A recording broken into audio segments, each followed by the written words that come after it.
9 विभागीय मंडळामार्फत ही परीक्षा राज्यभर घेण्यात आली।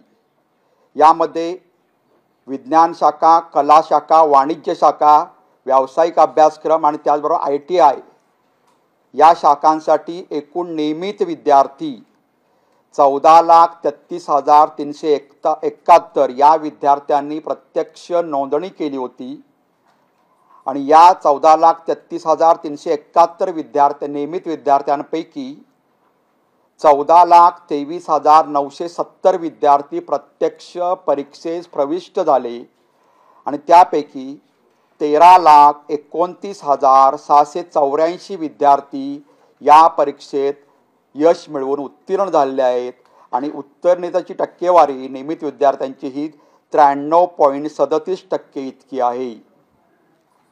या परीक्षेत राज्यातील 9 विभागीय मंडळामधून पुनर्परीक्षार्थी हे एकूण 45,448 विद्यार्थ्यांनी रिपीटर विद्यार्थी म्हणून फॉर्म भरला होता।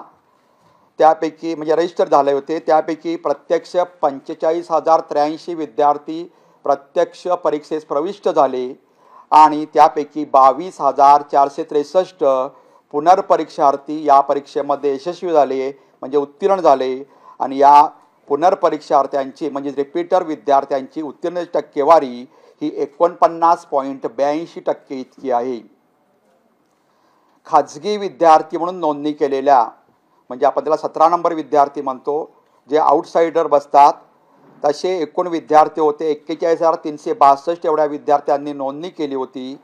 त्यापैकी 40,795 विद्यार्थी प्रत्यक्ष परीक्षेत प्रविष्ट झाले आणि त्यापैकी 34,988 विद्यार्थी या परीक्षेत उत्तीर्ण झालेले आहेत आणि या खाजगी विद्यार्थ्यांची उत्तीर्णतेची टक्केवारी ही 85.76% इतकी आहे।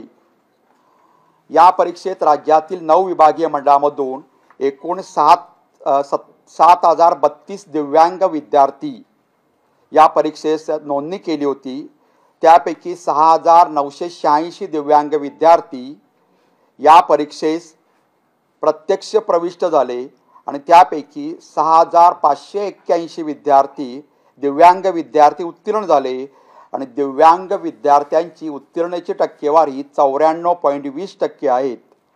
दिव्यांग विद्यार्थ्यांना नेहमीप्रमाणे त्यांना सवलतीचे गुण देण्यात आलेले आहेत। असं एकत्रित मिळून यावर्षी 12वीसाठी म्हणजे नियमित विद्यार्थी, पुनर्परीक्षार्थी विद्यार्थी, त्याचबरोबर 17 नंबरचे विद्यार्थी, दिव्यांग विद्यार्थी असे मिळून 15,20,181 विद्यार्थ्यांनी नोंदणी केली होती। त्यापैकी प्रत्यक्ष परीक्षेला 15,09,848 विद्यार्थी प्रविष्ट झाले आणि त्यापैकी 13,87,125 विद्यार्थी या परीक्षेत उत्तीर्ण झाले आणि सरसकट जर टक्केवारी काढली म्हणजे सर्व मिळून तर ती टक्केवारी आहे 91.87% इतकी।